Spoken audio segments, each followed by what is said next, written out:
The Talyvel 6 can be used in two modes.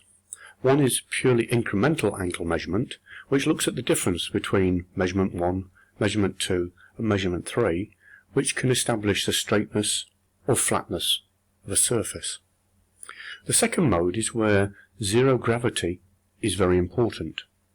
And to do that, we have a method of setting the gravity zero of the instrument.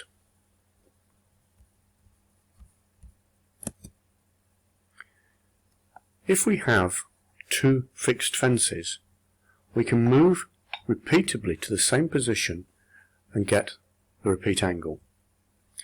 By using this and turning through 180 degrees, we can establish what the error is and compensate for it.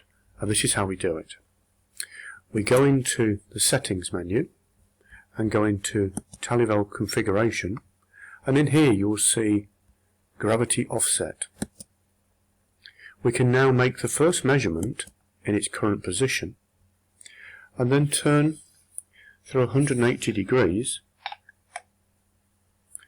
to establish the measurement in the opposite direction, and then we accept this, and that is now compensating for zero gravity. You'll see we're measuring minus 48 seconds